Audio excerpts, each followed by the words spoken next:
On Thursday, Lydia Ajarova was appointed the new executive director of the Uganda Tourism Board, replacing Stephen Osimwe, who had been at the helm of the board for nearly 5 years.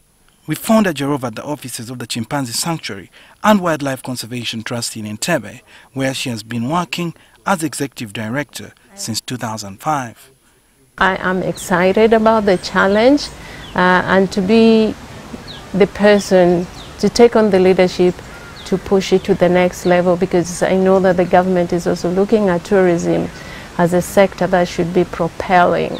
Ajarova is a well-known conservationist who is mostly recognized for her work at the Ngamba Island Chimpanzee Sanctuary on Lake Victoria.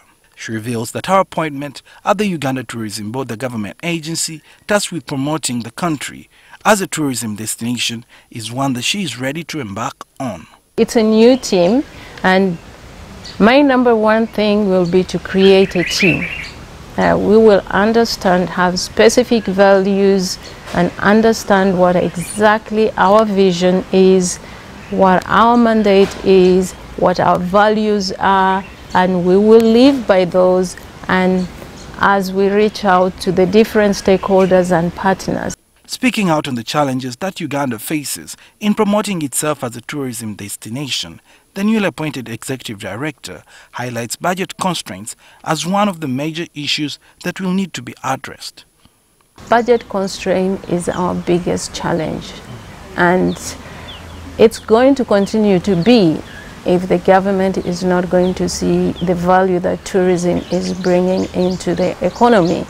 But I hope with my leadership we can be able to prove ourselves, with the team, that tourism is a sector that government needs to pay attention to.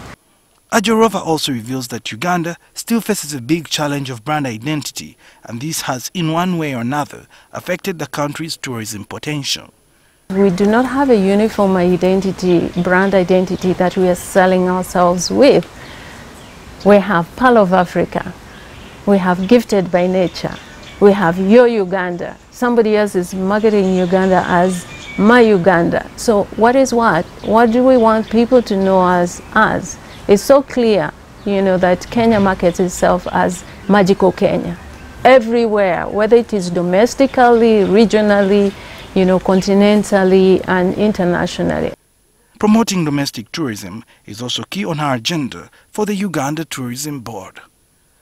We're going to have specific programs that we will agree on that will make it possible that every Uganda gets to have the information. We will create that awareness. People have, if you don't know something, then how will you don't know it, how will you even have understanding when you're not even aware that something exists? However, Ajarova further reveals that several strategies will have to be adopted in order to push Uganda to where it is supposed to be, and this will not be an easy job, and they intend to work with the regional tourism clusters. So we are going to use that framework to promote the cultural aspect, the diversity, because that's completely another product of its own. Although Uganda is indeed gifted by nature, it has been lagging behind other countries in the region like Rwanda and Kenya, who have adopted a more aggressive approach in advertising and promoting tourism, which has been reflected in the number of tourists that visit those countries. Suhail Mukivi, NTV.